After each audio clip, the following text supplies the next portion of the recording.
Hermanos, en esta mañana quiero dar inicio a una serie que me tiene muy apasionado, y es una serie que yo sé que es bastante extensa e intensa. Yo sé que la estoy comenzando, no sé si la terminaré, no sé si Cristo venga antes que yo termine esta serie. No sé, de hecho, todo el tiempo que me va a tomar, pero he querido iniciar un tour cronológico por todo el Nuevo Testamento.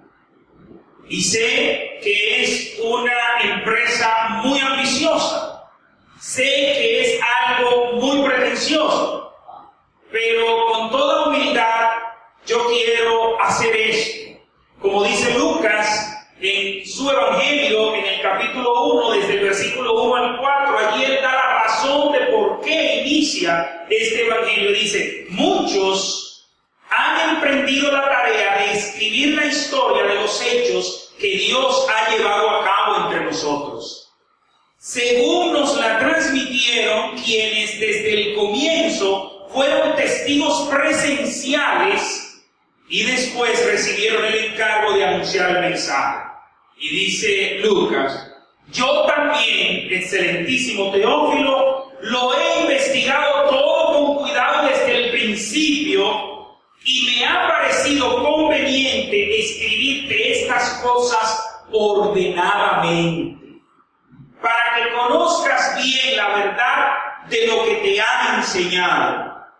Eso es lo que escribe Lucas a su receptor, que es Teófilo. Siempre hay dos opiniones: una que dice que Teófilo era una persona real que existía, pero hay otra opinión que dice que Teófilo era un nombre figurado con el cual Lucas se refería a toda la cristiandad y a todo el que estuviera interesado en conocer el Evangelio.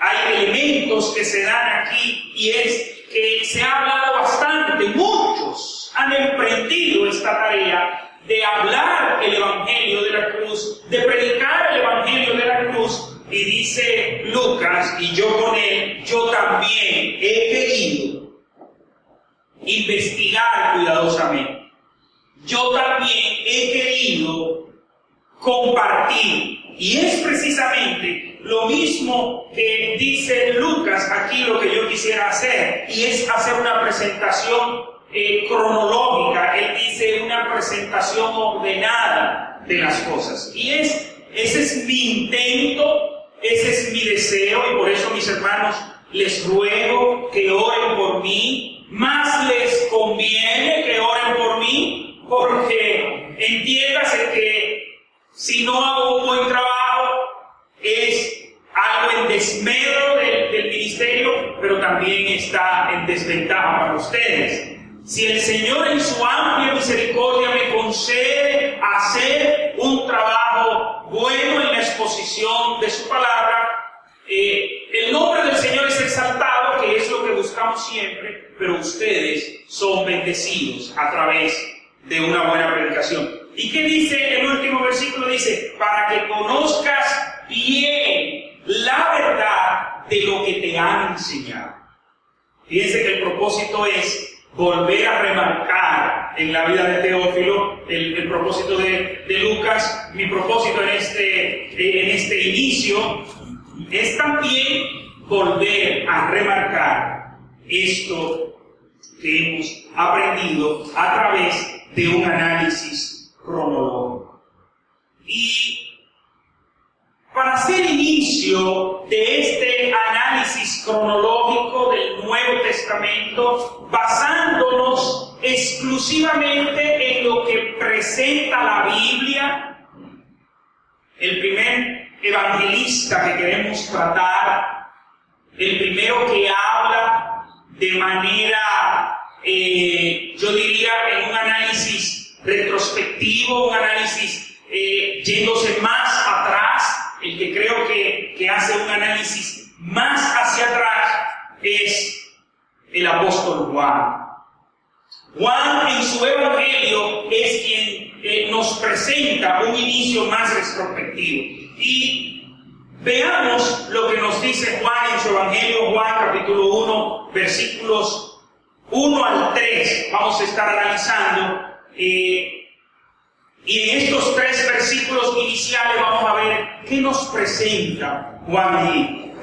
Dice así la palabra del Señor en el Evangelio según Juan, capítulo 1, versículo 1. Dice, en el principio era el Verbo estaba con Dios y el Verbo era Dios. Nos dice aquí, en el principio.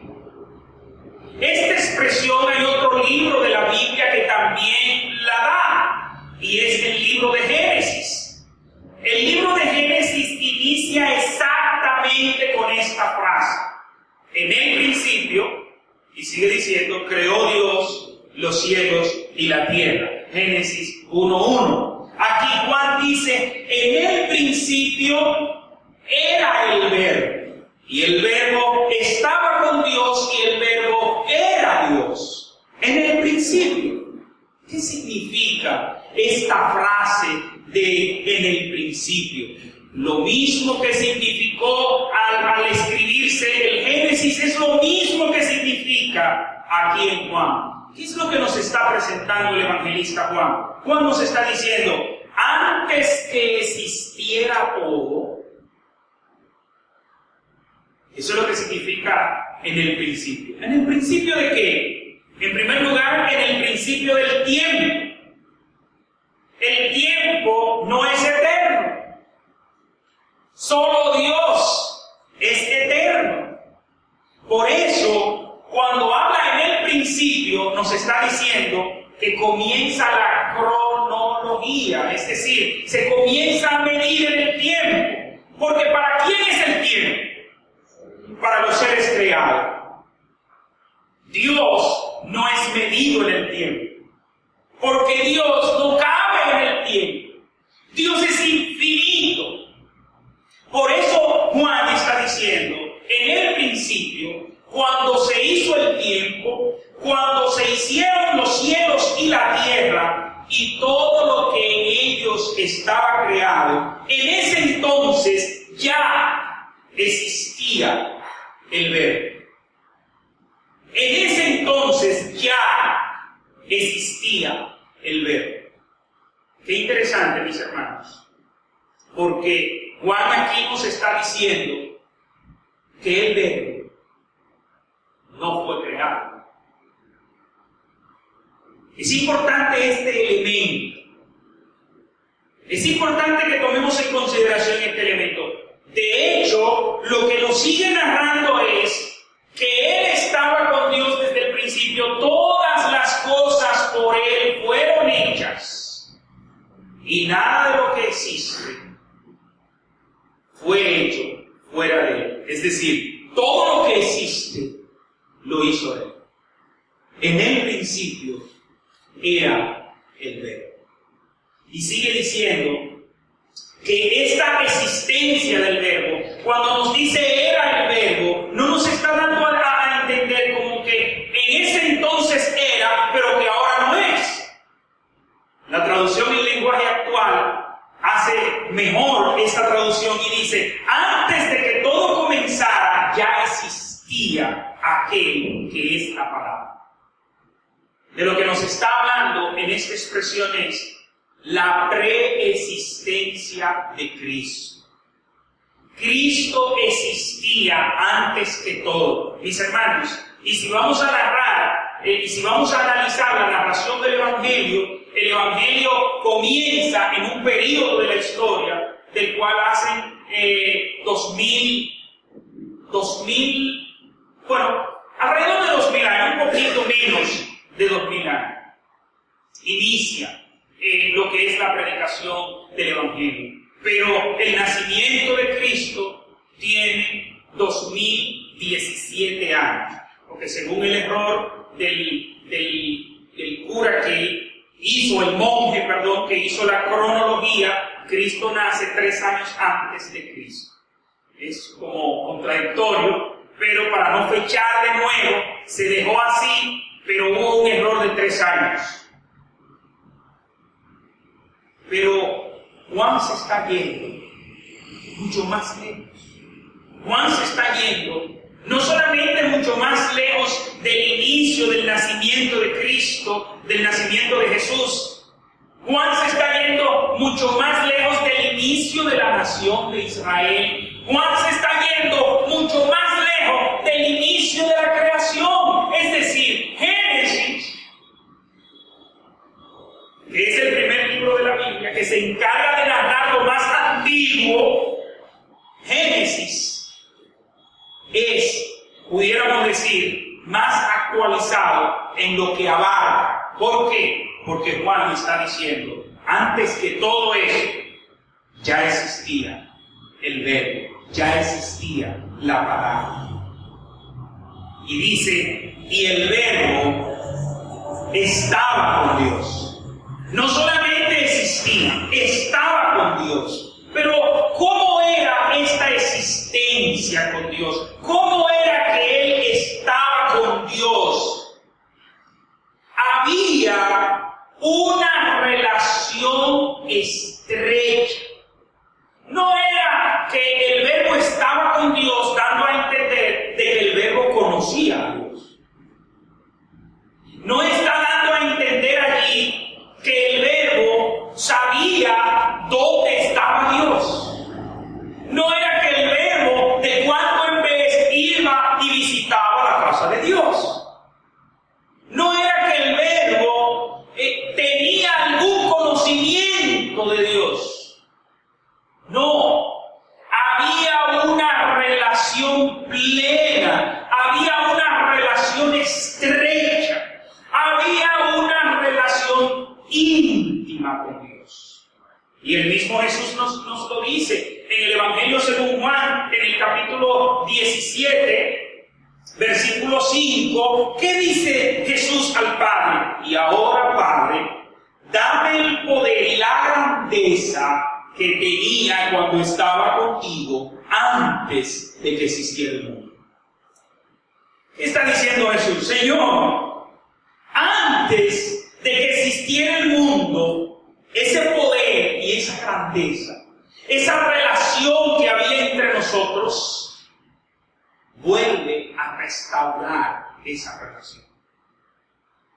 Fíjense que Jesús no le dice, y ahora Padre, dame aquella gloria que yo tuve antes de bajar a la tierra. El mismo Jesús cita y dice, aquella gloria que yo tuve contigo en la eternidad, antes de que existiera todo, antes que se creara el mundo, antes que se crearan los cielos y todos los elementos que hay en ellos y todos los integrantes que hay en ellos, porque usted sabe que los cielos están habitados. Cuando la Biblia nos dice que en el principio creó Dios los cielos y la tierra, cuando se habla de los cielos, piense que nunca se habla de el cielo en términos singular, sino de los cielos. Pero también está hablando ahí que en ese entonces se crearon los ángeles, arcángeles, todo lo que está en el cielo fue creado. Y cuando Cristo se refiere ahí al mundo, se está refiriendo al cosmos, a todo el universo, a todo lo que existe. Dame esa gloria. Y el verbo no solo estaba con Dios, el verbo era Dios. Y esta expresión de Juan es una expresión fuerte. De hecho, es la piedra de tropiezo de muchas religiones, incluyendo el judaísmo, incluyendo a la nación que Cristo le predicó. Esa fue la piedra de tropiezo. ¿De qué? De que el verbo era Dios. No solamente era que existía, no solamente era que estaba en plena comunión con Dios, es que el verbo era Dios. ¿Qué nos está diciendo esto, mis hermanos? nosotros nunca con nuestra mente finita podremos entender la grandeza de Dios. No podremos entender. Porque para entender a Dios se necesita ser Dios. Lo sublime de su grandeza, lo majestuoso de su santidad. Mis hermanos, cuando pensamos en Dios, cualquier pensamiento que tengamos, por sublime que sea, termina siendo una caricatura de la realidad. Es decir, por grande sea el pensamiento que el ser humano pueda alcanzar de la grandeza de Dios, le queda corto a lo que es la grandeza de Dios. Dios, siendo tan alto y tan sublime, ese Dios que habitó en la eternidad, ese Dios a través del cual todas las cosas fueron creadas, ese Dios sublime, Juan está hablando antes que de la humanidad de Cristo, está hablando de la deidad de Cristo. Es el único de los evangelistas que comienza no hablando de la humanidad de Cristo, es presentando a Cristo como ¿qué? Como Dios. Pero ¿era solo Juan acaso el que hablaba de que era Dios? ¿De que Cristo era Dios? No, el mismo Cristo, esa fue su predicación, de que Él era Dios. Recibió adoración como Dios, recibió peticiones, tomó decisiones como Dios. ¿Ustedes recuerdan cuando Él decía, tus pecados te son perdonados? ¿Recuerdan el mensaje del domingo pasado predicado por el pastor Ismael? Cuando Jesucristo le dice al paralítico, tus pecados te son perdonados. ¿Y cuál es la reacción de los que están ahí? Pero esto es lo que está blasfemando, porque ¿quién es Él para perdonar pecados? Cristo estaba muy consciente. Y piensen que en este pasaje que tenemos en pantalla, Juan 17:5, ¿qué es lo que dice? Llévame nuevamente a esa exaltación que tenía antes de que el mundo fuera creado, antes de la existencia del cosmos, antes de toda existencia. Juan nos habla en sus primeros versículos de la deidad de Cristo. Y esto me recuerda cuando los judíos querían apedrear a Cristo. En Juan capítulo 20, versículo 31, dice Jesús, pero las cosas que aquí se dicen, se escribieron para que ustedes crean, el mismo es Juan el que está dando la razón de por qué escribió su evangelio. La cita es Juan 10:33, ahora sí. Le respondieron los judíos diciendo, por buena obra no te apedreamos, sino por la blasfemia, porque tú, siendo hombre, te haces Dios. Tú, siendo hombre, te haces Dios. Por eso era que querían matar a Jesús. Por eso fue, de hecho, que lo condenaron a muerte. Es interesantísimo, mis hermanos, cuando Jesús está en la audiencia, lo llevan de manera clandestina a Caifás, el sumo sacerdote. Lo llevan a hacerle un juicio montado. Llevan falsos testigos que a su vez darán falsos testimonios, por eso son falsos testigos. Y le tienen un juicio montado. En estos días leía precisamente de esa parte y dice, Jesucristo no fue condenado por las acusaciones que le hicieron. Jesucristo, según un análisis de tremendos abogados y jueces en los Estados Unidos, dice, Jesucristo no fue condenado por las acusaciones que le hicieron.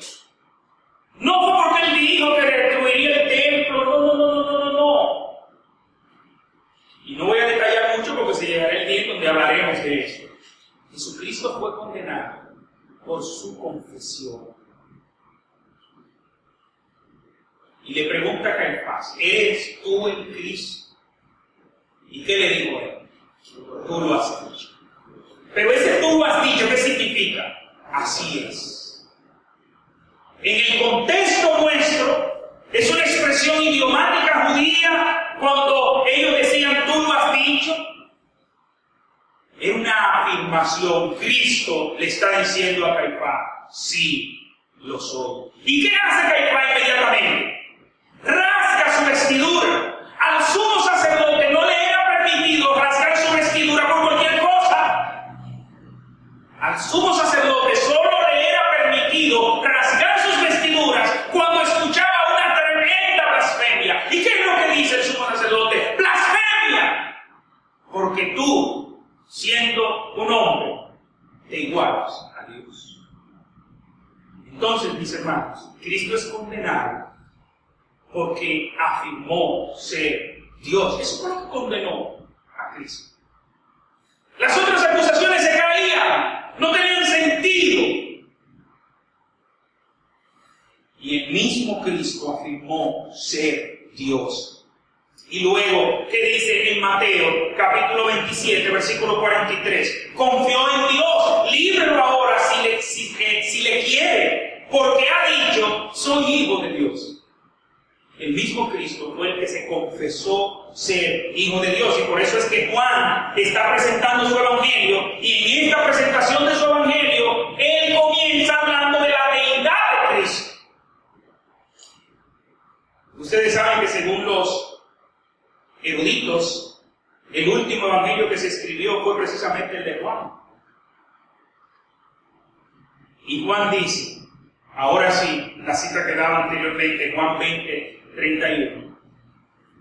Pero las cosas que aquí se dicen, se escribieron para que ustedes crean que Jesús es el Mesías, el Hijo de Dios, y para que así, por medio de su poder, reciban la vida eterna. ¿Cuál fue el propósito de Juan escribir?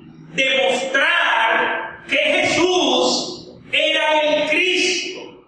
El propósito de Juan era demostrar que Jesús es el Mesías.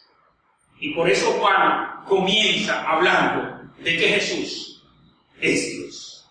No solamente estaba antes que todo, no solamente tenía una relación estrecha con Dios, es que Él era Dios. Y por eso es que Juan dice, comienzo con eso. ¿Por qué? Porque no solamente había un rechazo de los judíos. Los judíos crucifican a Cristo precisamente porque Él afirma ser el Hijo de Dios, ser igual a Dios. Sino que ya para los tiempos de Juan está la presencia gnóstica en la iglesia, gnóstica sí, en la iglesia. Ya los gnósticos estaban diciendo, es que no puede ser Jesús Dios. Y una de las explicaciones que hacen los gnósticos de Jesús es que dicen, no, Jesús viene de Dios, sí, pero fue que Dios tuvo una emanación degradada, después de esa emanación degradada tuvo otra emanación degradada y otra emanación degradada. Y cuando se degradó a lo sumo, entonces ese es Cristo. ¿Sabe por qué? Porque para los gnósticos, para los griegos, es imposible que Dios se rebaje tanto, hasta hacerse un ser humano. Como es imposible que un ser humano pueda crecer tanto, que llegar a ser Dios. Y ellos dicen, no puede ser. No se entiende. Es inconcebible que Dios, el infinito, que Dios, el excelso, que Dios, el sublime, se haya hecho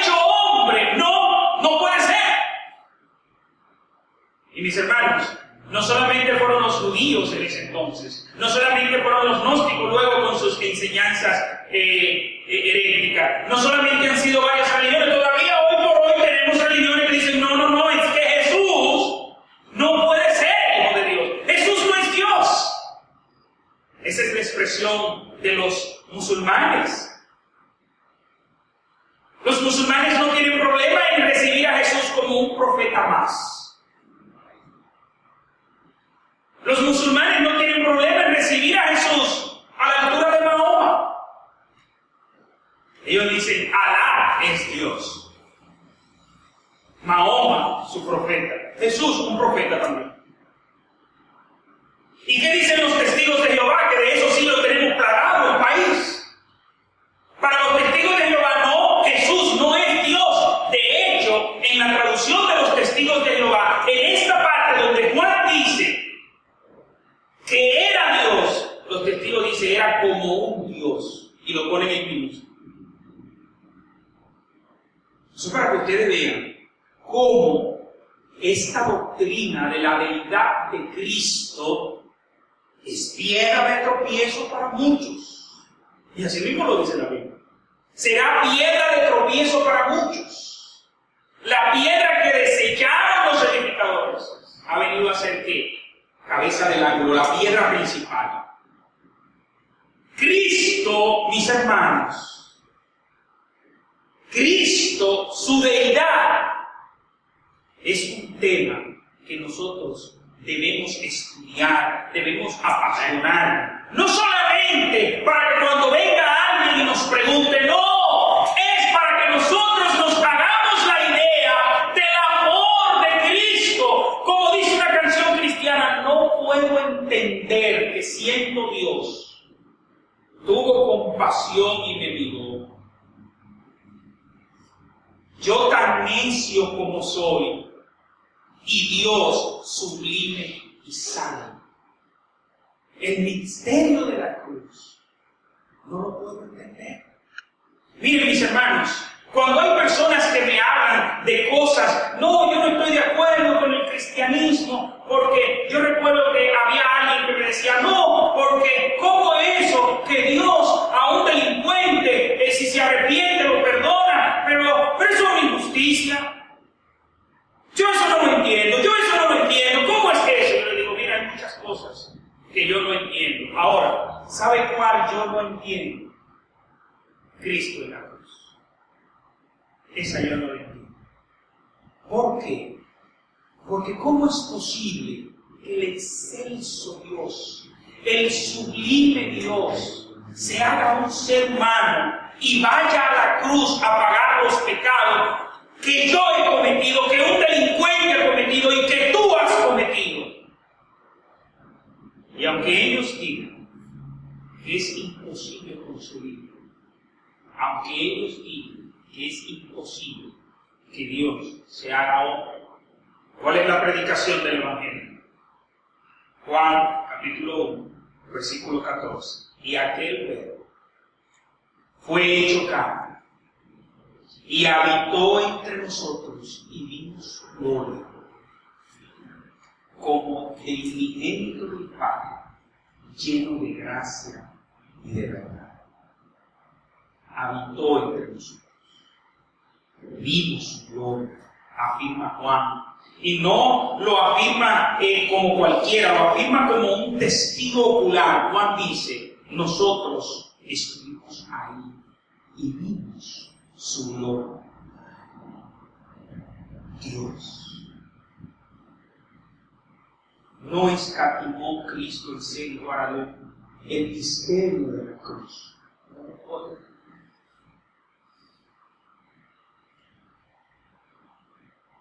Filipenses capítulo 2, versículos 5 al 8.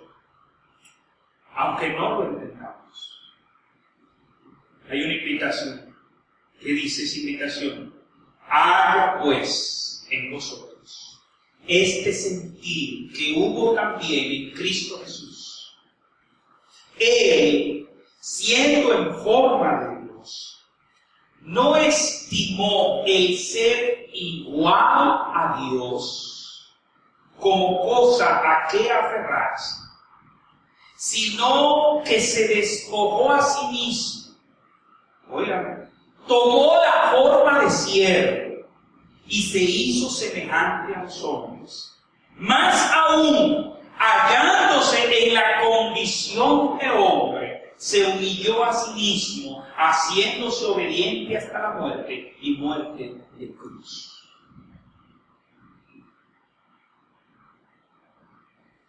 Ahora mismo cantábamos, más allá de todo, te entregaste. Y al contemplarte se me acaban las palabras. No hay palabras para describir, no hay palabras que puedan expresar cómo Dios se humilla a grado tal de hacerse humano.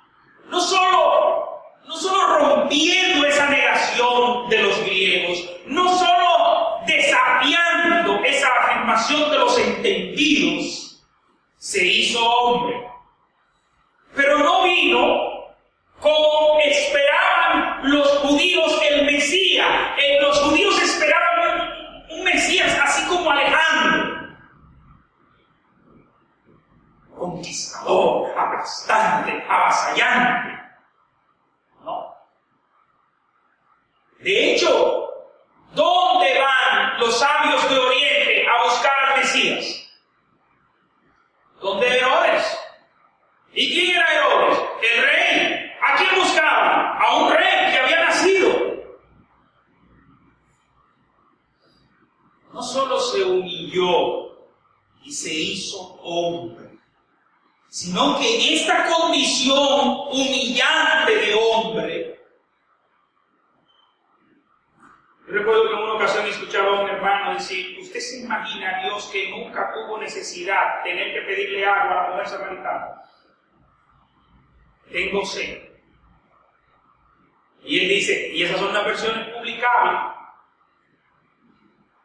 porque como hombre, él sintió necesidades como nosotros los seres. Dios, el sublime, pero no solamente se humilla a esa condición de hombre, porque déjeme decirle que Danilo Medina, sí, igual que usted, come, pero igual que usted, descome también. Barack Obama, sí. La reina de Inglaterra, sí. Que coma chicharrón para que ella vea. Eso no es nada más con nosotros. Dios no solo se humilla a la condición de hombre, sino que viene como hombre pobre. Se humilló hasta lo sumo y nace en un pesebre. Y cuando yo pienso que Cristo hizo todo eso por mí, piensa, cierra tus ojos y medita que Cristo, el eterno, el excelso, el sublime, el inmenso Dios, se ha hecho un ser humano, se haya hecho un ser humano pobre por ti, para traerte un mensaje, para traerte una esperanza, para ocupar tu lugar en la cruz.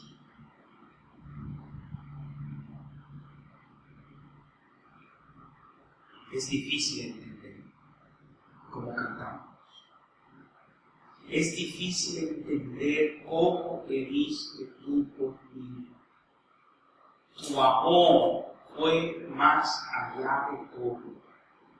Es difícil entender. Medita.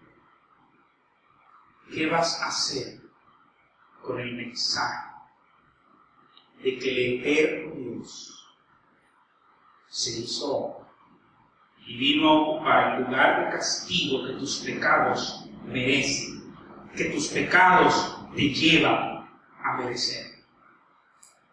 y ahora te ofrece su salvación.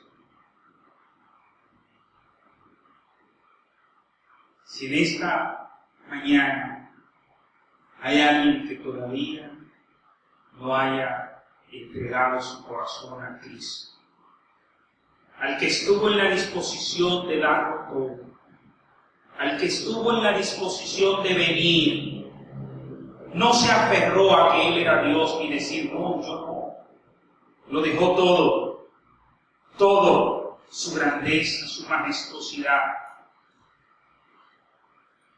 todo para humillarse, venir a pagar el precio de tus pecados merecidos. Cristo se humilló por ti para ofrecerte un lugar a su lado. ¿Cómo vas a responder? Si hay alguien que todavía no haya entregado su corazón a Cristo como un gesto de amor, a tanto amor que Cristo ha derramado por él, y quiera en esta mañana decirle, Cristo, yo quiero que tú vengas a mi corazón, yo necesito que el propósito por el cual viniste se cumpla en mi vida, y es que seas mi Señor y mi Salvador. Si alguien quiere tomar esa decisión en este momento, levante su mano. Estamos invitando a que, si todavía no te has decidido, Cristo en esta mañana te está llamando. Lo hizo por ti. Fue un amor muy grande. ¿Cómo responderás al amor de Cristo? Si quieres recibir a Cristo en esta mañana, te invito una vez más a que levante tu mano y le pidas a Cristo que venga a tu corazón.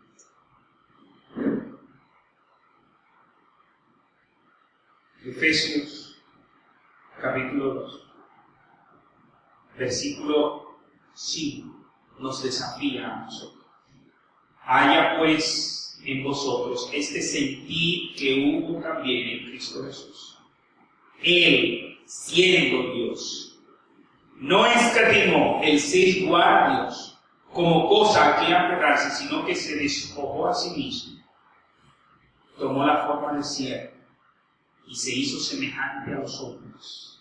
Más aún, hallándose en la condición de hombre, se humilló a sí mismo, haciéndose obediente hasta la muerte, y no cualquier muerte, una muerte de cruz.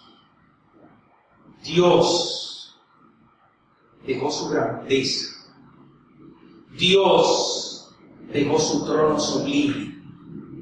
Tú no tienes un trono sublime para abandonar. Tú no tienes una grandeza para abandonar. Ninguno de nosotros aquí ni siquiera somos de una cuna acomodada. No hay un apellido, no hay un pedigrí en nosotros. Y la Biblia nos manda, Dios nos manda, mira, el sentir de siervo que hubo en Cristo, que esté en ti. Mis hermanos, cristianismo y orgullo es incompatible. Cristianismo y altanería es incompatible. Haya en nosotros el sentir de humillarnos, de ser humilde.